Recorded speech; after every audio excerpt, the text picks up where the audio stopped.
ನಮಸ್ಕಾರ ಅಟೆನ್ಷನ್ ಎಟ್ 9 ಗೆ ಸ್ವಾಗತ. ನಾನು ಸಬಾ ಹಕೀಂ. ಪ್ರಮುಖ ಸುದ್ದಿಗಳನ್ನು ನೋಡೋಣ. ಮೊದಲಿಗೆ ಹೆಡ್ಲೈನ್ಸ್. ಸರ್ಕಾರಿ ಭೂಮಿ ಮೇಲೆ ಖಾಸಗಿ ಕಂಪನಿಯಿಂದ 100 ಕೋಟಿ ಸಾಲ. ಕಬಿನಿ ಡ್ಯಾಂನಲ್ಲಿ ವಿದ್ಯುತ್ ಉತ್ಪಾದಿಸಲು ಗುತ್ತಿಗೆ ಪಡೆದ ಸುಭಾಷ್ ಪವರ್ ಕಾರ್ಪೊರೇಷನ್ನಿಂದ ಕಳ್ಳಾಟ. ಸರಗೂರು ತಹಶೀಲ್ದಾರ್ರಿಂದ ಆರ್ಟಿಸಿ ಬದಲಾವಣೆ. ಅಧಿಕಾರಿಗಳ ವಿರುದ್ಧ ರೈತರ ಆಕ್ರೋಶ.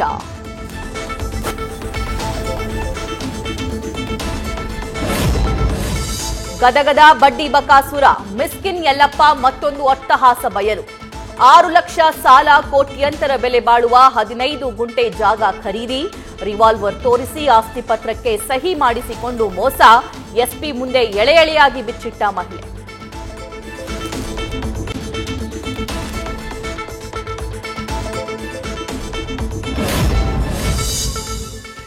ಬಿಡಿಎ ಎಂಜಿನಿಯರ್ಗಳಿಂದ ಹಣಕ್ಕೆ ಬ್ಲಾಕ್ಮೇಲ್. ಅವಧೂತ ಗುರುಮೂರ್ತಿ ಸ್ವಾಮೀಜಿ ಮತ್ತು ಶರಣ್ ಬಾಬು ವಿರುದ್ಧ ದೂರು. ಕೆಂಗೇರಿ ಠಾಣೆ ಪೊಲೀಸರಿಂದ ಎಫ್ಐಆರ್ ದಾಖಲಿಸಿ ತನಿಖೆ ಶುರು.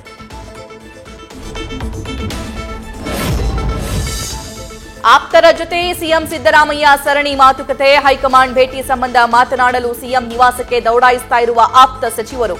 ಮಹದೇವಪ್ಪ, ಸತೀಶ್ ಜಾರಕಿಹೊಳಿ, ಪರಮೇಶ್ವರ್ ಸೇರಿ ಹಲವು ಸಚಿವರ ಚರ್ಚೆ. ನ್ಯೂಸ್ ಫಸ್ಟ್ ನಿರ್ಭೀತಿಯಿಂದ ನಿಮ್ಮ ಪರವಾಗಿ.